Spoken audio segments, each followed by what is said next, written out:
खरं जे तुम्ही म्हणा संगणक युगात लोक पाहते.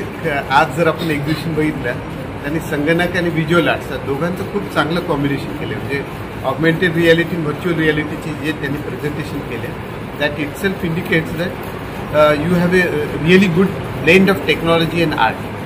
आणि खरं म्हणजे आर्ट कधीच लोप पावली नव्हती, कायम होतीच.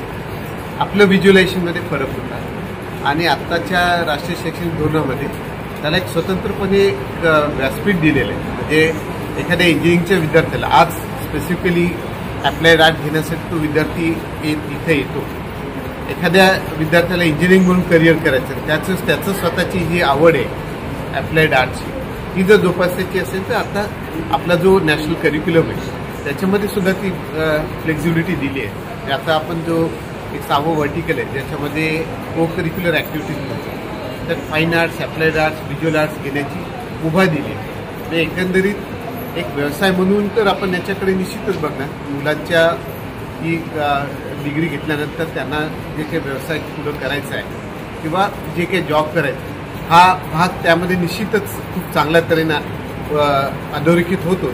त्याशिवाय आपल्या स्वतःच्या ज्या काही आवड असते, छंद असतो, हे छंद जोपासण्याचा सुद्धा भाग आपल्याला यातून सहज लक्षात. त्यामुळे मला वाटतं आता याचं जे हे माध्यम आहे हे माध्यम खूप स्ट्रॉंगली पुढे येणार आहे आणि या दृष्टीनं रचना संस्थेने जे एक्झिबिशन अरेंज केलं आहे त्याचं मी कौतुक करतो. रचना संस्थेच्या अप्लाइड आर्ट्सच्या इन्स्टिट्यूटनी त्यांच्या विद्यार्थ्यांच्या मार्फत जे काही एक्झिबिशन सादर केलं that was really an amazing. आणि हे फक्त माझं वैयक्तिकच नाही की it is getting connected to real world very easily. आपल्या दैनंदिन जीवनात आपण वेगवेगळ्या ज्या गोष्टी सामोरे जात असतो, वेगवेगळ्या इश्यूजला सामोरे, त्या इश्यूज जेव्हा कलेच्या मार्फत रिफ्लेक्ट होताना दिसतात आणि त्याही वेगवेगळ्या फॉर्मॅटमध्ये म्हणजे अगदी कॉन्ट्रास्ट फोटोग्राफी असेल किंवा 3D मॅपिंग असेल, प्रोजेक्शन मॅपिंग असेल, ह्या सगळ्यामधून जेव्हा बघायला मिळतं तेव्हा लक्षात येतं की हे जग किती डायव्हर्सिफाईड आहे, किती सुंदर आहे आणि त्याचबरोबर या जगात वेगवेगळ्या समस्यांचं जे प्रेझेंटेशन असेल, मांडणी असते, ती किती पटकन असं आपल्या हृदयाला भिडू शकते याचं खरोखर म्हणजे हे सगळे एक्झिबिशन पाहिल्यावर त्याचं सगळं अवलोकन केल्यावर आपल्याला लगेच चटकन लक्षात ज्या गोष्टी आपल्याला खूप 10 मिनटं 20 मिनटं बोलून सुद्धा लक्षात येणार नाही त्या केवळ एका मिनिटात आपण त्या कलेकडे बघितल्यानंतर पटकन रिफ्लेक्ट होतात, हृदयाला भेटतात आणि आपल्या म्हणजे स्मरणात, मेंदूमध्ये अगदी त्या डीपली पेनिट्रेट होतात. हा मला वाटतं सर्वात महत्त्वाचा पार्ट, महत्त्वाचा मेसेज इथून घेऊन जातो. Sir has been very supportive right from the day one. He has taken such time out from his tremendous busy schedule to just drop in and see our work, and he is guaranteed that he'll look into the curriculum, the support that we are expecting from the Mumbai University. They are our guardians, they are our well-wishers, and their hands are always wanted on us. So thank you, sir, for coming. Your take, sir. From Rachna Sansar, from the trust, I am very thankful to Doctor that he has just took out some time from his busy schedule to look at the work of our students. I think it's an extraordinary work which students have been put up, and it's a really encouragement when you're here, sir, with us today to encourage all the students and my faculty members.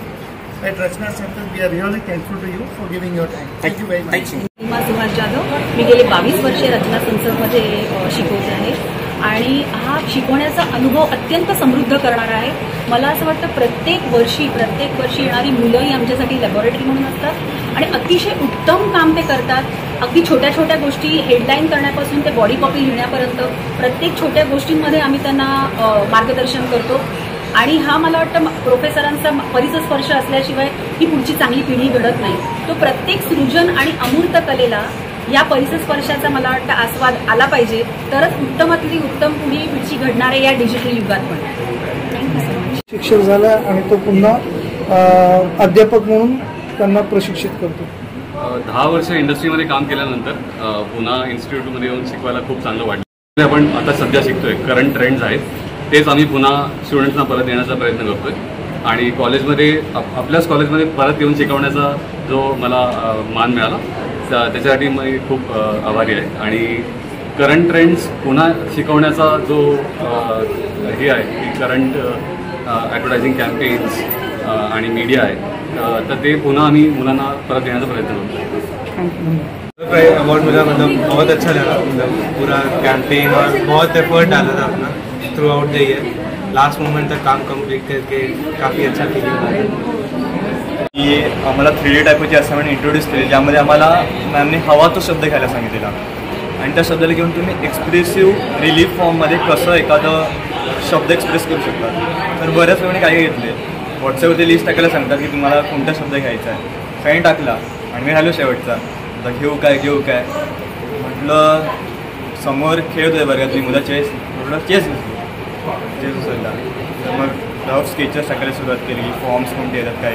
तुम्ही पाहू शकता की मी प्रत्येक फॉर्ममध्ये ती सोंगटी fit करायला पाहिजे, की राजा किंवा ती राणी किंवा आपला वजीर येतो आणि मग शेवटी ते ॲस राहत होते दोन, त्यात आपण घोड्याने मॅन्युप्लेट करून त्या ॲस फॉर्ममध्ये टाकायला पाहिजे. लाईक ओव्हरऑल स्टोनचा स्ट्रक्चर. थँक्यू. हां, माझी आई जरी इथे नसली, मी हॉस्टेलमध्ये राहतो, पण माझ्या कॉलेजमध्ये ज्या माझ्या आया आहेत त्यांनी मला मदत केली फराळ करण्यासाठी.